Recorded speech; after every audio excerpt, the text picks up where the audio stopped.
Aula 3, chegamos à nossa aula 3 e vamos falar sobre quais são os riscos que você está exposto. Vamos falar sobre a análise de risco como uma ferramenta de tomada de decisão. Vamos falar também sobre o alvo do risco e, por fim, como fazer uma análise de risco consistente. Quais são os riscos que você está exposto? Essa é uma pergunta interessante, porque muitas vezes você está próximo ao risco e não sabe, não consegue perceber o risco. Se você não tem a menor ideia, comece perguntando a si mesmo. Primeira pergunta: quais são os tipos de falhas que podem ocorrer? Então, quando você se deparar em uma situação em que você precisa fazer uma análise de risco, você não tem ideia de como começar, faça essas perguntas. Primeiro, quais são os tipos das falhas que podem ocorrer? Segundo, qual é a causa desse evento? Ou, se acontecer esse evento, qual é a causa? Bom, quais são as consequências desse evento? E se acontecer esse evento, quais são as consequências? Essas consequências vão impactar outras atividades, outras pessoas, os projetos?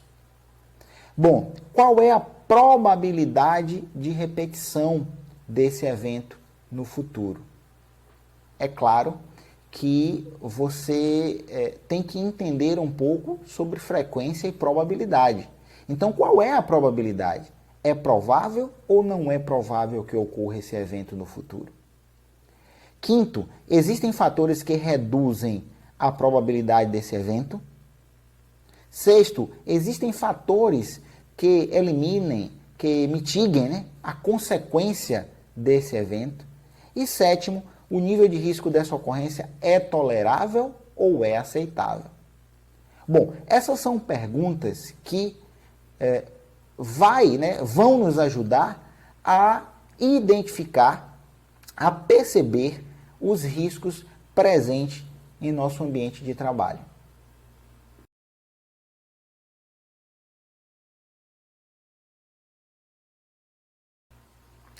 A análise de risco é uma ferramenta, é uma técnica tão importante para a área de segurança, saúde e meio ambiente, que inclusive pode ser utilizada para tomada de decisão. Então, imaginem você aí que você foi convidado para fazer uma análise de risco de uma viabilidade de um novo projeto.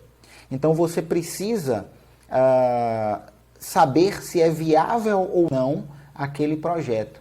Para isso, e através do conhecimento sobre a análise de risco, você faz essa análise e toma uma decisão. Obviamente que essa decisão ela vai ser passada para o gerente de projeto. Mas percebam que se você tem a técnica da análise de risco apurada, se você tem uma boa percepção de risco e você consegue perceber os riscos, você consegue obter, vamos dizer assim, a viabilidade, seja do projeto, como eu dei o exemplo, seja, por exemplo, se é viável ou não liberar a atividade dessa forma, tá? Então, essa é uma ferramenta que, de certa forma, ela nos dará embasamento técnico, né?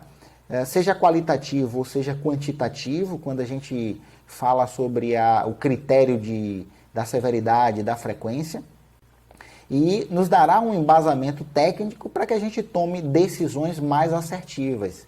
Seja, como eu disse, um projeto, um novo projeto, um projeto de ampliação, seja numa liberação de um serviço, seja na elaboração de um laudo de insalubridade, periculosidade, de um programa de ergonomia, enfim.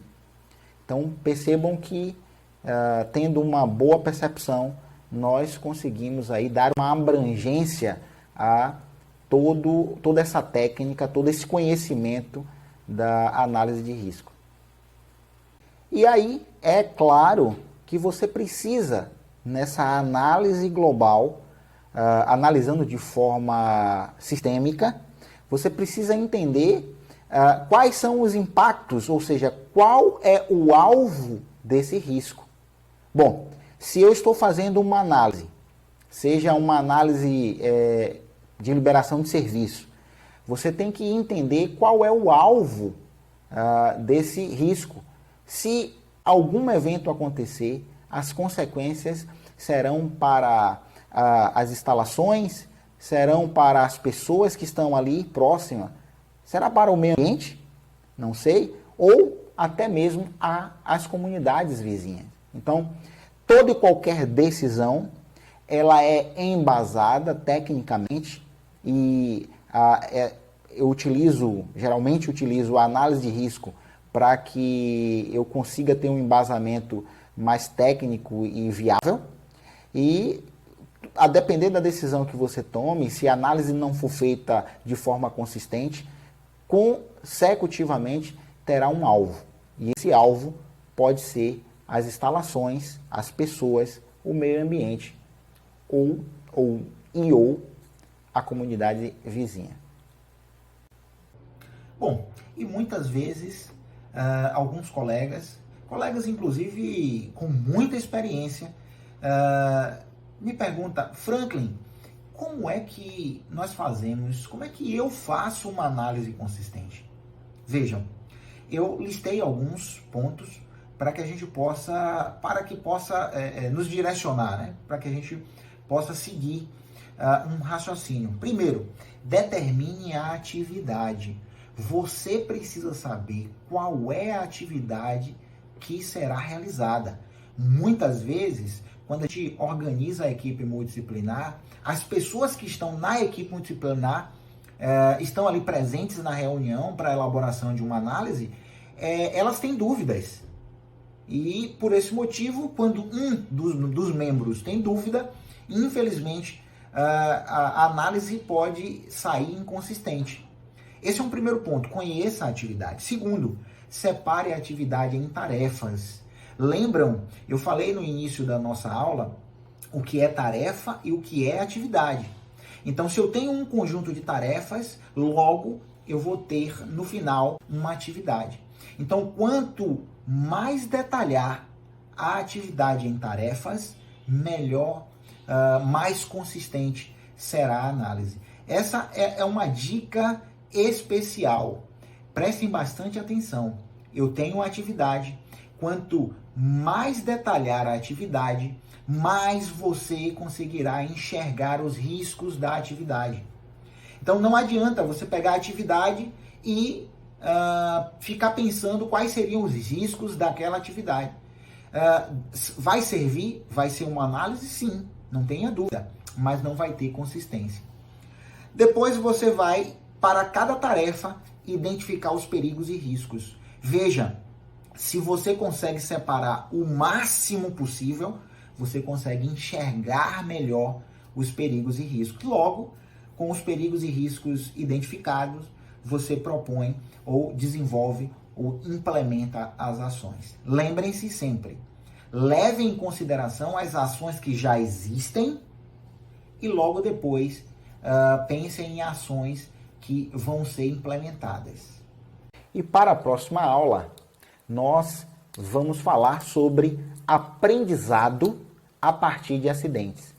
É importante ressaltar que essa aula vamos falar sobre um relatório de investigação de acidente que eu estou disponibilizando nesse curso. Vocês vão ter acesso a esse relatório. Esse relatório servirá como base para que você construa um relatório, um excelente relatório para a empresa que você trabalha.